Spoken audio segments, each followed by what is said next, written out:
राशि परिचय। राशियां क्या होती हैं तथा किस प्रकार से आकाश के 12 विभाजन करके इन राशियों को पहचाना जाता है, आज हम इस विषय को लेकर आगे बढ़ते हैं। अगर आप आकाश को निरंतर गौर करते हैं तो आप देखेंगे कि सूर्य अपने एक निश्चित मार्ग पर निरंतर चलते रहते हैं। सूर्य के इस मार्ग को क्रांति पथ कहा जाता है। इंग्लिश में इसे एक्लिप्टिक कहते हैं। एक्लिप्टिक क्योंकि इसी मार्ग पर रहते हुए सूर्य के एक्लिप्स होते हैं। इसमें कोई संशय नहीं कि सूर्यदेव ही इस सौर परिवार के मुखिया हैं तथा पृथ्वी सहित सभी ग्रह सूर्यदेव के चारों तरफ चक्कर लगाते रहते हैं। लेकिन हम पृथ्वी पर बैठे हुए हैं और हमें ऐसा प्रतीत होता है कि पृथ्वी नहीं बल्कि सूर्य और संपूर्ण आकाश पृथ्वी के चारों तरफ चक्कर लगा रहा है।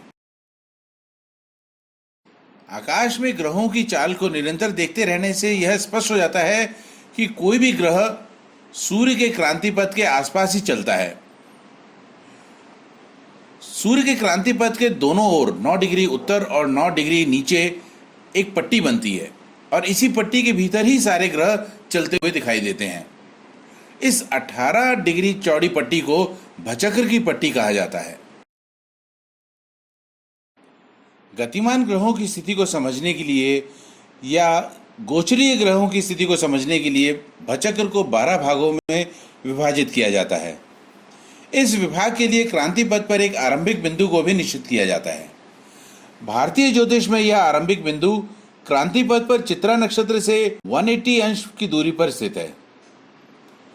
इस आरंभिक बिंदु से एंटी क्लॉकवाइज डायरेक्शन में चलते हुए 30 डिग्रीज के 12 सेगमेंट्स किए गए हैं।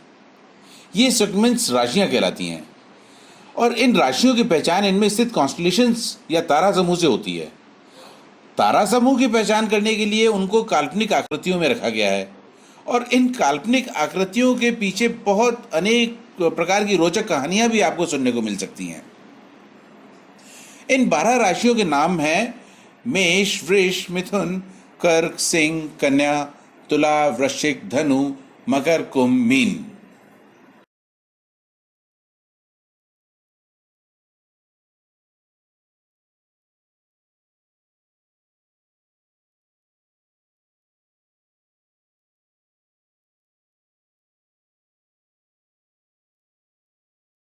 मैं एक बार फिर से याद दिला दूं कि सूर्य तो अपनी क्रांति पथ पर बिना विचलित हुए चलते रहते हैं, परंतु अन्य ग्रह भी जो हैं इसी भचक्र की पट्टी के भीतर सभी राशियों को भोगते हैं और सूर्य के क्रांति पथ के आसपास ही चलते हुए नजर आते हैं।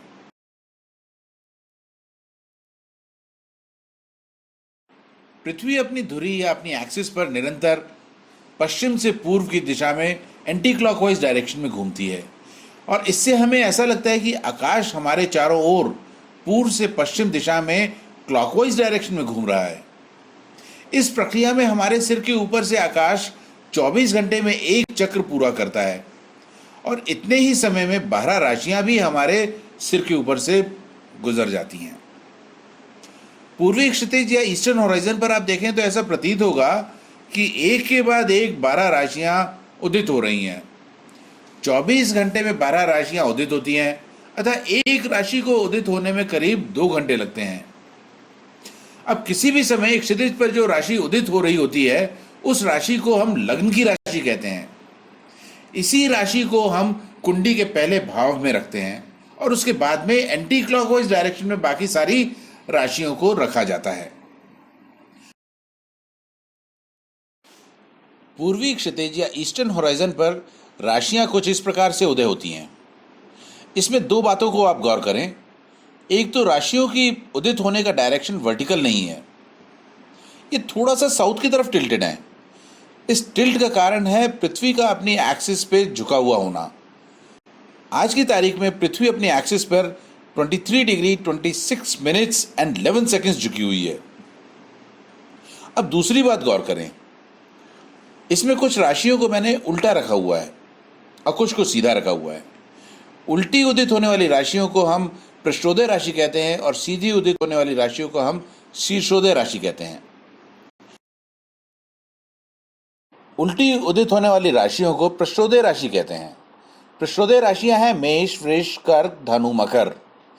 ऐसा माना जाता है कि किसी जातक के प्रश्न पूछने के समय लग्न पर अगर यह राशियां हों तो जातक को कार्य में असफलता प्राप्त होगी। मिथुन, सिंह, कन्या, तुला, वृश्चिक, कुंभ, ये सब शीर्षोदय राशियां हैं और ऐसा माना जाता है कि अगर कोई जातक इन राशियों के उदित होने के टाइम में प्रश्न पूछता है तो उत्तर उसका सकारात्मक होगा।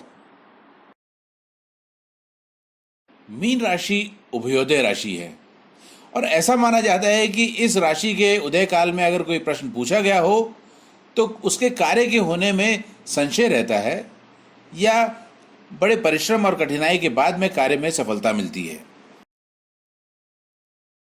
इस चर्चा में हमने क्रांतिपथ, भचक्र, राशियां, लग्न की राशि, प्रश्नोदय, शीर्षोदय राशि आदि के बारे में जाना। राशियों के बारे में और जानने के लिए मेरे अगले वीडियोस को जरूर देखें। किसी भी वक्त कोई संशय है या कोई प्रश्न पूछना चाहते हैं तो अपनी संकोच मुझे इस नंबर पर कॉल कर सकते हैं या मैसेज छोड़ सकते हैं। मेरा नंबर है 7987136943। बहुत बहुत धन्यवाद।